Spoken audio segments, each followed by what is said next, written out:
wartawan. Assalamualaikum warahmatullahi wabarakatuh. Selamat sore menjelang malam.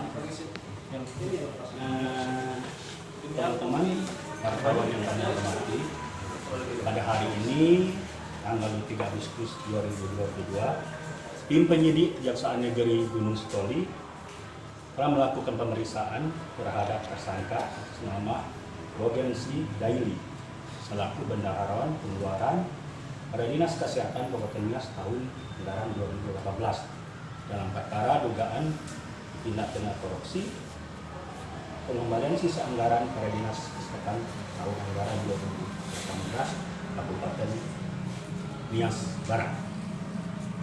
Yang bersangkutan atau tersangka berdasarkan alat bukti yang cukup telah ditetapkan sebagai tersangka berdasarkan surat penetapan nomor tetap 23-2-2-1-8-2022 tanggal 18 Agustus 2022. Kemudian sedikit uraian atau modus operandi yang dilakukan oleh tersangka ini yaitu pada tahun anggaran 2018 beberapa PPTK pada Dinas Kesehatan Kabupaten Nias Barat pada awal tahun 2019 salah seorang kebijakan telah mengembalikan kepada tersangka selaku benar pengeluaran Dinas Kesehatan tahun 2018 sebesar 843 juta rupiah. Dan pada saat itu seharusnya oleh tersangka ini pengembalian sisa anggaran ini harus dikembalikan ke rekening kas daerah Kabupaten Nias Barat. Namun oleh tersangka tidak dikembalikan, tetapi dipergunakan antara lain dipinjam kepada seseorang sebesar 450 juta rupiah. Dari hasil penyidikan yang telah kami lakukan, tim penyidik telah menemukan kerugian keuangan negara lebih kurang 513 juta rupiah.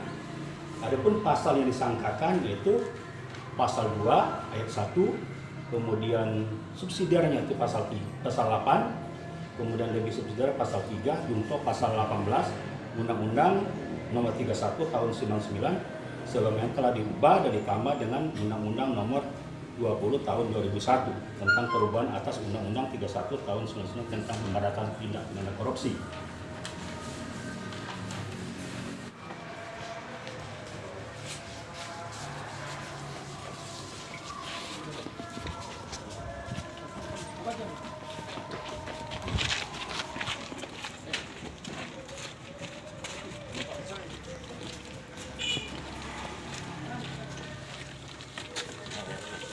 Kating, tutup kating.